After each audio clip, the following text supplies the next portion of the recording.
بسم الله الحمد لله والصلاة والسلام على أكرم خلق الله سيدنا مولانا محمد النبي الأمي وآله وصحبه وسلم أجمعين وبعد وبرنامج كيني فصل كرويوينكا وأدخل سعوتين جنة الكتول من برودكشن برنامج كينا ما أنتو حقسو قادونا إن شاء الله رؤية سجن في المنام حبسيغا رؤية حبسيغا ما أنتو بردونا إن شاء الله وليا مكريوتي أديو حبسي كجرو قف قرابة xabsi ma lagu xiray ama adigu toos weli ma lagu xiray haddaba xabsiga fasilka oo qaadan doono ayaa qaada dhigi doonaa insha allah xabsigu dadku aad bay u necab yihiin mana mahdiyaan mana jeclo qof ma jeclo in la xiro oo xabsi la geliyo ama uu soo tijaabiyo xabsiga xaaladihiisa kala duwan maxaa yeelay qofka xabsi la dhigayo waa qof la ciqaabayo oo loogu talagalay in la ciqaabo dembi uu galay ciqaab oo mutaysta ha lagu ciqaabo ama dulmi oo qofkaas si laga gardaran yahay ha loo xiree ama gadafal ha lagu sameeyo haddaba xabsiga rooyada xabsiga waxay lahan doontaa insha allah dhanka khayrka iyo dhanka sharkaba way ku tusinaysaa qofkii manaam ku arko isagoo xiran waxyaabaha xabsiga uu tusinaya waxaa ka mid ah calaa duuli lcumri ayaa ka mid ah cimri dheeri oo qofka ilaah uu siiyo cumri dheer waa uu keenaa waxyaabahaas waxyaabaha lagu fasiro ayaa uu ka mid yahay qofkii manaam ku arka isagoo dooranayo xabsi in lagu xiro xabsi in la geliyo isagoo dooranayo oo dhaa weliba xabsigan ha lagu xiro waxay tusinaysaa qofkaas inuu istaago inuu ka fogaado jirooyinka iyo waxyaabaha xanuunada dhibayo inuu ka fogaado inuu doonayo ayaa lagu fasiraya oo ku tusinaysaa qofkii arka isagoo xabsi ka soo baxayo qofkii arka isagoo xabsi ka soo baxayo waxaa lagu fasiraya qofkaas qofkii xirnaa inuu xabsi uu ka soo baxayo ayayna lagu fasirayaa oo ku tusinaysaa qofkii manaam ku arka isagoo xiran isagoo masjuun ah oo la xabisay ayuu manaam ku arkay ومع ذلك waxaa ku soo dhacay qofkii saanqaafkii ku soo dhacay saanqaafka xabsiga ayaa ku soo dhacay taas waa rooyo aan la mahadin oo wanaagsaneyn weeyaan ama meelahaas waxaa jiro wax qofkaas oo dhibayo oo dhibaateynayo ayaa jiro aye qofkii manaam ku arkay albaabka xabsiga oo furan albaab sijni maftuux albaabadii xabsiga oo xiran qofkii manaam ku arkay waxay tusinaysaa qofkaas xoriyadiisa iyo inuu liibaanay iyo mashaakilkiisa inuu xali doono murugadiisana la fedi doono ayay tusinaysaa qofkaas manaamkaas saasoo tusinayaa qofkii manaam ku arka isagoo xabsi ka soo baxayo weliba saldana haysto taas waxay tusinaysaa qofkii ina qamigii iyo murugadii laga feeday maasha allah maxaa la xabsiga waa xuri darowa qofkina xuri u baxayo iyo kurbooyinka iyo mashaakilka haysto in laga feedayo ayay tusinaysaa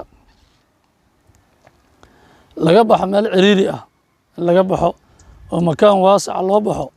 waxay tusinaysaa qofka inuu nuur uu buuxi doono noloshiisa kurbadii kadib iyo daalkii iyo rafaadkii qofka uu soo mar kabacdi inuu u bixi doono nuur ballaaran ayay tusinaysaa oo qofkas helayo taasaa in lagu fasirayaa manaamkaas maasha allah qofkii ka soo baxa xabsi uuna garanayn min sijnin laa yacrifu xabsi aanu garanayn qofkii arka isagoo ka soo baxayo waxay tusinaysaa xoriyad iyo farxad iyo raaxa qofkaas oo heli doono weliba xilli dhow uu gaari doono ayaana lagu fasirayaa saasay ku tusinaysaa qofka lagu xabso gurigiisa dhexdiisa waxaad manaam ku aragtay adoo gurigaa lagu dhex xiray ee manaam ku aragtay manaamkaas wuxuu tusinayaa khayr iyo barako maasha allah waa rooyo aad u wanaagsan qofka arkaayo khayr iyo barako uu gaarayo ayaa lagu fasirayaa maasha allah qofkii manaam ku arko suldaan ama xaakim xiran ayuu manaam ku arkay qofkan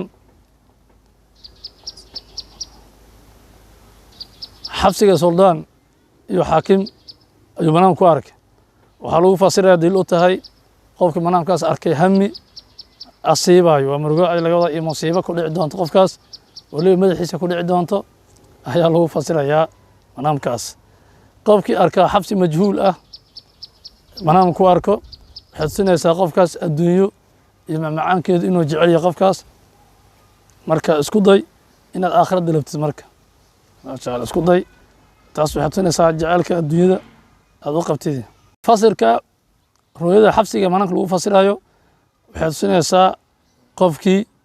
awood uu helayo dhaqdhaqaaqa iyo uu helayo iyo weliba aan duruuf soo saamaxayso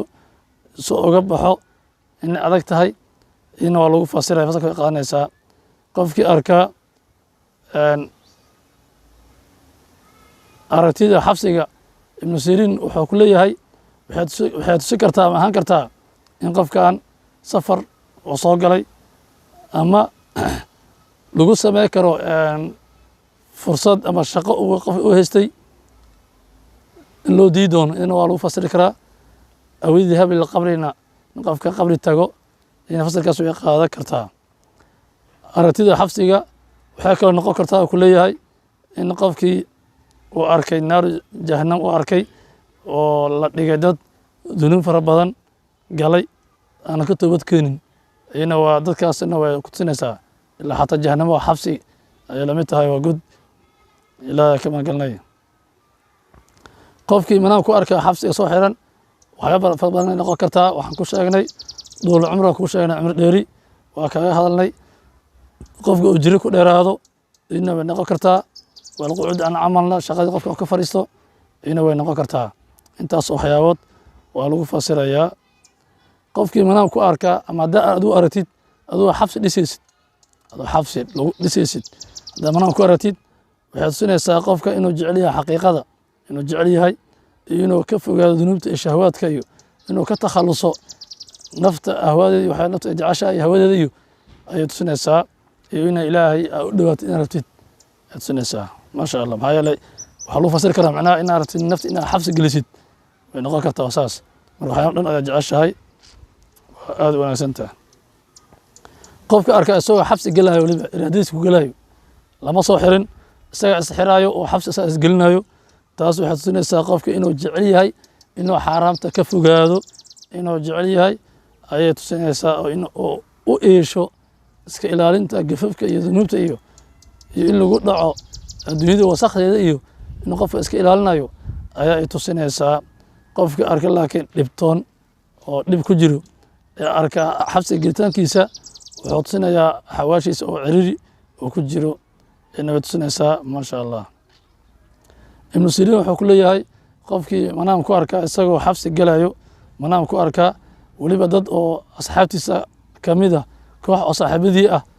ee la jiraan waxay tusinaysaa qofkaas inuu ka soo noqday inuu qofkaas oo ka soo noqday cilad iyo ka soo baxay ayay ku tusinaysaa. qofkii manaam ku arka isagoo xabsi ka soo baxayo waxay tusinaysaa qofkaas inuu ka soo baxay cuslada iyo kelinimada iyo ka soo baxay